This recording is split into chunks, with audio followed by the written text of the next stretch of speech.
Mark Feinsand, you're the perfect guy to chat with today. You've covered the Yankees up close for a long time, and I have questions. Good morning. I hopefully have answers. Well, we saw Aaron Judge. Everyone saw it. It was plastered all over social media, running, hitting. What's an update? Ever since he tore that ligament in his toe, Yankee fans have been licking their chops. Yeah, well, he ran the bases yesterday, so that was another step. There's still no firm timetable for his return, but Aaron Boone was asked yesterday, could he return before the end of July? Ooh, what'd they say? He was non-committal, but said he didn't rule it out. So there's certainly a chance, and I think with every loss the Yankees add up here, the need for him to get back becomes more and more pressing. Is this something he's going to have to tend to in the offseason, the toe, or is it something that's getting better and he could put it in the rearview mirror kind of thing? You know what I mean? I'm not going to use my medical degree to okay, this one. You're not sure. You know, this torn ligaments or torn ligaments, yeah. Maybe it's something he has to get surgically addressed in the offseason, but I don't know the answer. We'll see. I want to know what they're doing at the deadline. They have no idea, do they, right now? I don't know how they could have an idea right now. What about the Mets' plans? Will their arms stay? What about Tommy Pham? He has been, when you read articles and columns about the Mets, Tommy Pham seems to be a deadline acquisition that people really want. Yeah, well, this is not a situation where you look at Scherzer and Verlander, big money, commitment beyond this year. I know Scherzer can opt out, but I look at Pham as a guy who's a free agent at the end of the year. If the Mets decide to sell, I don't think you're going to see a full-on fire sale. But Pham is a guy who has played his way into an everyday role this year. You know, 838 OPS. He's ranks in the top 10 in the league in exit velocity, chase rate, expected slugging, expected batting average. He's having a very productive year. And if the Mets are not going to get much closer to a playoff spot, and if it looks like they're going to try to sell off even some minimal pieces, this is a guy who there's interest all around the league in a player like Tommy Pham. Okay, so Pham at the forefront in Queens. I have all the Cubs names kind of jumbled in my head. You do too, right?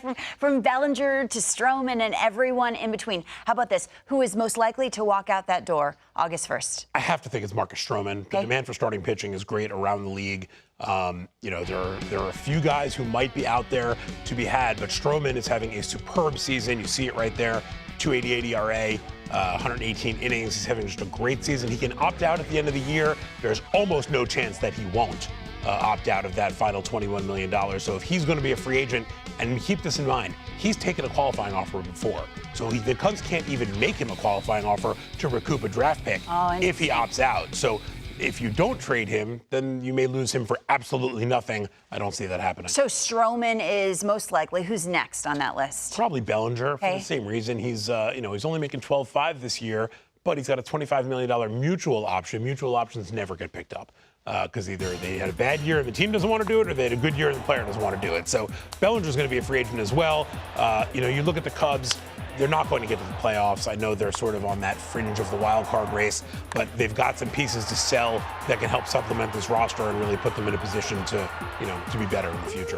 It could look a whole lot different in a couple weeks' time. You think I'm ending this segment without asking? You're laughing about Shohei Otani. The sweep of the Yankees makes things interesting for the Angels, Mark. It does. I was talking to an executive last night who said there's a feeling around the league that Artie Moreno is looking for a reason not to trade Shohei Otani. We've been hearing about this forever, that the team is a little hesitant about it, what he means to the franchise, on the field, off the field, at the box office, etc. And now all of a sudden the Angels, with this sweep, are 4.5 games out of a wild card spot. They're over 500, and they've got 6 games coming up, very winnable. So you look at it and say, well, maybe they're going to get themselves back in this race. The only thing I caution, you look at their schedule from August 1st on: Toronto, Atlanta, Seattle, San Francisco, Houston, Texas, Tampa Bay, Cincinnati.